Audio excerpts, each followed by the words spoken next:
Welcome to cube TV. నేను హిమ. హైదరాబాద్ నగరంలో అల్పాదాయ మధ్యతరగతి అధిక ఆదాయం ఉన్న వర్గాల కోసం ప్రభుత్వంతో కొత్త హౌసింగ్ పాలసీ సిద్ధమవుతుంది. ఈ పాలసీ ద్వారా పలు ప్రాంతాల్లో అందుబాటులో ఉండే దగ్గర ఇళ్లు నిర్మించాలని తెలంగాణ ప్రభుత్వం ఆలోచిస్తుంది. ఇందుకోసం ప్రభుత్వ అనుమతితో అనేక రియల్ ఎస్టేట్ కంపెనీలను భాగస్వామ్యం చేసుకోవడానికి పిలుపునిచ్చింది. ఒక్కసారి కొత్త పాలసీని సిద్ధం చేసిన తర్వాత ప్రధానంగా outer ring road, regional ring road మధ్య శాటిలైట్ టౌన్షిప్ లో కొత్త కాలనీని నిర్మించేందుకు ప్రభుత్వం రెడీ అవుతుంది. ప్రస్తుతం ఈ నిర్మాణాలకు అవసరమైన భూమి, నిధుల వ్యయం, వీటికి అవసరమైన అనుమతుల గురించి అధికారులు గణాంకాలు సేకరించి ప్రభుత్వానికి నివేదికలు అందిస్తున్నారు. ఈ గణాంకాల ఆధారంగా కొన్ని ప్రాంతాల్లో అపార్ట్మెంట్లు, కొన్ని ప్రాంతాల్లో ఇళ్లను నిర్మించాలని ప్రభుత్వం నిర్ణయించిందని సమాచారం. తద్వారా ఈ కొత్త ఇళ్లను సాధ్యమైనంత వరకు అత్యంత తక్కువ ధరల్లో అందించడమే ప్రభుత్వ లక్ష్యంగా పెట్టుకుంది. ప్రభుత్వ హౌసింగ్ బోర్డు పరిధిలో 598 ఎకరాల దిల్ పరిధిలో 1821 ఎకరాలు భూమి ఉన్నట్లు అధికారులు తెలిపారు. అయితే దిల్ పరిధిలో 1000 ఎకరాల కంటే ఎక్కువ భూమి ఆక్రమణలో ఉందని ప్రభుత్వ వర్గాలు పేర్కొన్నాయి.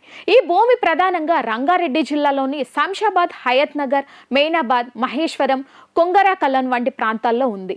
అందులో 2015 ఎకరాలు శంషాబాద్ మండలం కొత్వాల్గూడ దగ్గర, 2039 ఎకరాలు హయత్ నగర్ మండలం కోహెడా దగ్గర 126 ఎకరాలు, మెయినాబాద్ సమీపంలోని అజీజ్ నగర్ వద్ద 100 ఎకరాలు మహేశ్వరం, కొంగనా కలన్ ప్రాంతాల్లో ఉన్నాయి. హౌసింగ్ బోర్డు పరిధిలో నగరానికి 4 వైపులా భూములు ఉన్నాయి. వీటిలో ఓఆర్ఆర్ వైపు మహేశ్వరం మండలం రావిర్యాలగూడ వద్ద 70 ఎకరాలు, వట్టినాగులపల్లి వద్ద 56 ఎకరాలు, ఇంకా ఇతర ప్రాంతాల్లో భూమి ఉంది. ఈ భూములను పరిశీలించి పలు ప్రాంతాల్లో ఇళ్ల నిర్మాణం చేపట్టే అవకాశాలను పరిశీలిస్తున్నారు.